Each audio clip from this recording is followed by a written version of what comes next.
Hello, my first. Today I'm going to represent a regression analysis in which I have done with two variables. My main concern is this is the data. Over here, my main concern is to predict the scores with respect to the R's. I have low amount of data over here, only 25 or 26 rows, so we will have to work on it. So first of all, I am loading the basic libraries, and then I'm trying to see how will the plot be. So as you can see, the plot is almost normalized. So we don't see any skewness in this. So we could say, yeah, this is okay. The similar way, we are going to see the histogram, and in the histogram also it's sort of normalized. So we can work with this. And in the case of us, it's the same trend. So we have seen both the both the columns are normalized, and so we can go on that. So for now, we have in the case of data cleaning, we have seen that we don't have any outliers over here, and the data is purely normalized. Some skewness is there, like not much, so it's okay. Now we are going to start and see if there is any correlation between the variables. So when we load this, you see the plot margins are too low. When this comes, we can simply do this and we can fix the margin area. Okay, and here let's see the correlation.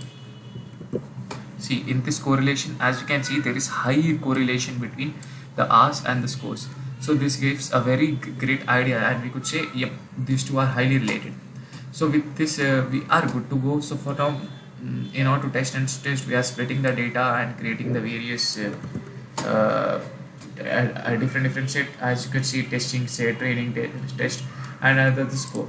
So for now, with the help of LM, we are going to do linear regression, and we can predict the model. As you can see in this model, for first in the intercept values, there is no P. So you could say only R's is highly related, but intercept doesn't have that much.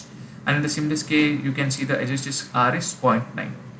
So with this, you can predict for some 95%, and you could see the influence plots with that. With the help of influence plot, you could say that the fourth row or the 14th row might be outlier. So once go and check, like let's see in the fourth row, as you could see, it's a heavy value, but not an outlier actually. It's a higher range of value, similar with the fourth. So it's not higher value, it's not an outlier, but sort of higher value. So then we would see the different plots over here. As you can see, this is normal Q, and you could see there's some variation with the residuals. In all those, we can see that there's some square part or some exponential part missing. So it's not a linear regression, might be some sort of a square or some sort of variation we could see. So so let's go on to the second model, new predict. Let's predict the values and check the RMSE square, RMSE values. So we got the RMSE to be 6 point something and MPA 2 point something. So now let's see with the any new part. So let's create a model with the new relationship. So here in this case, you could see the P values are more. So this is a good model in which both the intercept and the what you could say the R's are highly related. So this is good to go, and in the summary R square you could say it's good, and the multiple R square is also good. So with this we could say this is a good model, and similarly predict the same. Thank you.